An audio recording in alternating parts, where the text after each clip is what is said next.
Hello YouTube, it's your boy B3 here, back to another kicking graphic novel review. Yeah, you know, this is a book I've been wanting to read for a long time. I got it I got it like a week after it came out. It took me a little longer to read it because it came out while I was in a big semester and I was studying real hard and I didn't have a lot of time to read comics. But as soon as my semester was over, I read it and I really adored it. Justice League No Justice by Scott Snyder, James Tynion IV, two of my favorite names in comics, by the way. Joshua Williamson, who I'm not as familiar with, but I have some other books with them on it, and Francis Manapul, who I'm also a fan of. But it's the miniseries leading up to Scott Snyder's Justice League run. So I'm going to read you the back of the book here. 4 unstoppable new enemies, 4 incredible new teams, 1 unbelievable adventure. The events of Dark Knight's Metal, which I will also be reviewing, and all the tie-ins eventually, have transformed the universe in ways both wonderful and terrifying, and unleashed 4 ancient entities with the power of destroying it all, or to destroy it all, sorry. Mystery, wonder, wisdom, entropy. These 4 forces govern all of existence, and now the godlike beings who embodied them have awakened. All life is in jeopardy, and the only chance the superheroes of Earth have to stop the unthinkable lies in new alliances, the likes of which have never been seen before. Excuse me. Superman, Starfire, and Martian Manhunter search for the secrets of the cosmos in Team Mystery. Batman, Beast Boy, and Deathstroke battle chaos itself as Team Entropy. Wonder Woman, Zatanna, and Etrigan the Demon unlock bizarre alien magic with Team Wonder. And the Flash, Cyborg, and Harley Quinn learn the astonishing truths of Team Wisdom. Can these amazing new Justice Leagues stick together to stop universal annihilation? Some heroes will not live long enough to find out. The all-star creative team of Scott Snyder, James Tynion IV, Joshua Williamson, and Francis Manapul unleashes the comic event of the year in Justice League No Justice, collecting the 4-part miniseries and a preview from DC Nation Zero. In this prelude to Snyder's Justice League Volume 1 The Totality, which I cannot wait for, by the way. Which team are you on? Whoa! It's about $16.99 US, ISBN 978-14012-83346. Dope book. I got it from my local comic shop. Always support your local comic shop, people, when you can afford to. This is a great book. I'm actually going to give you the lineup of every team, full lineup. Like it gave you a kind of lineups on the back, but it didn't give you the full team lineups. So Team Wisdom is the Atom. The second Atom, Ryan Cho, Harley Quinn, Barry Allen Flash, Damian Wayne Robin, and Cyborg, right? Team Entropy is Lobo, the real one, Beast Boy, Batman, Lex Luthor, and Deathstroke. Team Mystery is Starro, Starfire, Superman, Martian Manhunter, and Sinestro. And then Team Wonder is Dr. Fate, Raven, Wonder Woman, Zatanna, and Etrigan. So lots of my favorites that I don't get to see a lot are on here. Excuse me, Dr. Fate, Zatanna, love him, and I never get to see him. Well, Dr. Fate's actually been around a good bit recently, but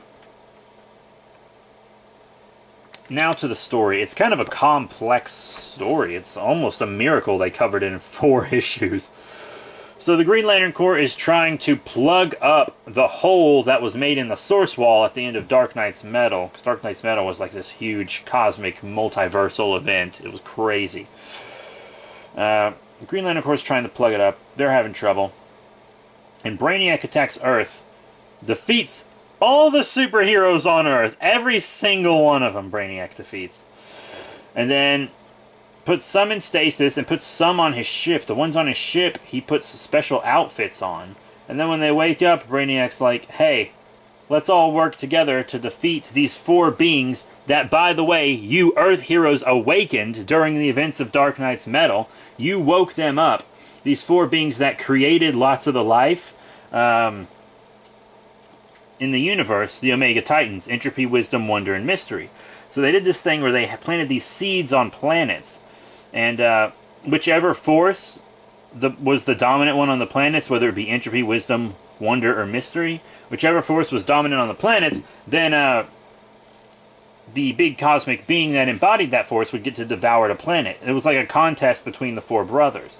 So Brainiac put together teams that embody each of these forces so that they can fight the trees and try to balance them out so that no one will eat the planets, and they try to stop everything. But Amanda Waller uses all these psychics to hack Brainiac and download all his info, which destroys Brainiac before he can give them all the plan. So then they don't really have a plan. So Brainiac dies in this. Brainiac dies. Eventually they get Brainiac 2, who's imprisoned in one of the trees. Brainiac's son, who's actually arguably a more dangerous Brainiac. But he refuses to help them. They try to stop the Titans from eating Brainiac's planet, but Brainiac's plan the whole time was to have the superheroes defeat them so that his planet's not destroyed, and then kind of absorb them through the suits he gave them, and then use their powers to conquer his planet. It's the only planet he's never been able to conquer, or Earth and his own. Oh, Naughty, what you doing, girl? What you doing, big girl? Ooh, she go up there. So she's going to chill out for the review, I guess. The Brainiac dies, and the heroes fail to save his planet. Brainiac's planet is destroyed. Most of the people get off of it, but they are still refugees with nowhere to go. But apparently there were a bunch of shrunken planets on Brainiac's homeworld that were shrunk to keep them from being devoured by these forces, including Starfire's home planet, Tamaran. God damn it. So those planets get all displaced through the universe, right? And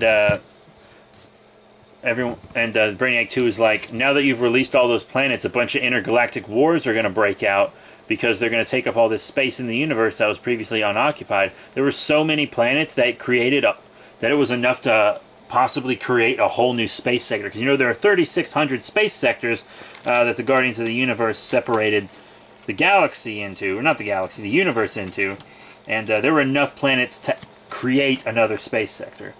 Or at least enough to fill another space sector. And during all this, Amanda Waller is trying to stop the seed that's on Earth, because Brainiac planted one of the seeds on Earth and then activated it. Or there was a failsafe that activated the seed as soon as Brainiac died. And because Brainiac was going to remove the seed after they saved his planet, it was part of him trying to force them into helping him. But Amanda Waller killed Brainiac, which activated the seed, even though the whole book she was like, all this is the superhero's fault, all this is the superhero's fault, and then, by the end of the book, or halfway through the book, it's her fault. Actually, only one issue in. By one issue in, she's already made it her fault. And Green Arrow's trying to stop her, because he's the only other hero that's not in stasis or anything. So Green Arrow's trying to help her save the planet. And then they all boom back to Earth to try to stop the trees that are growing on Earth, and they end up stopping it by taking a seed from one of the trees, filling it with each of the four forces, and then shoving that seed into the Entropy being, and then the other three beings devour their brother Entropy because he's full of the energy they need, and then their hunger has been sedated for about a millennium, so they leave. But the trees are still on Earth, and all the damage that they did in Dark Knight's Metal and in this book changed the rules of the universe. The cosmos doesn't work the same way anymore. So they like changed the entire universe at its foundation with all the stuff they did. It's crazy. And then like Batgirl and Supergirl and stuff were also on Earth fighting. They weren't in stasis. Forgot to mention that. But this was pretty cool. You had to see lots of heroes work alongside villains, and lots of hero teams actually spun out of this. Like the Outsiders, Batman and the Outsiders, you remember them? They're going to spin out of this, even though they'd already kind of been hinted at in Dark Knight's Metal. But there's a new Outsiders book that came out of this. Justice League Dark came out of this. What else came out of this? Scott Snyder's new Justice League lineup with Jon Stewart and Hawkwoman, or Hawkgirl, whatever they call her in this continuity. I'm more excited about the Scott Snyder and the Dark Avengers than I am the others, because I always said Wonder Woman should be on the Justice League Dark. I don't know why I said Dark Avengers. Did I say Dark Avengers? No, no, not Dark Avengers. I've already reviewed all the Dark Avengers, I think, actually, except for the second Dark Avengers, like the one that were the Thunderbolts with the Spider God and stuff. Yeah, this was a good book. They also Martian Manhunter also gave Green Arrow a box that has something in it that could destroy the entire Justice League. He was like, after all this, you're the one I trust with it. And I was like, damn. But there's also, like, the preview from DC Nation isn't, like, a necessary read or anything. It's just a preview of the book you've... It's in the back, so it's a preview of the book you've already read. It's like, really? And it's just them fighting on Brainiac's planet a little bit. It's whatever. But this was a good book. Scott Snyder always does great work. He never fails us. So Justice League No Justice, all in all, is a great book with great art, great writing. Everything about it's wonderful. They put some teams together that you never thought you'd really see, but they worked really well. I enjoyed this book. I really, really enjoyed this book. So thank you all very much for the support. Remember to rate, comment, and subscribe. Check out the cool links in the description below. Facebook, Twitter, etc. That's it. Thank you all once again for your amazing support. Next time we will be reviewing Cyborg Volume 1, The Imitation of Life from DC Universe Rebirth. That's it. Thank you all once again, and I'll see you all later.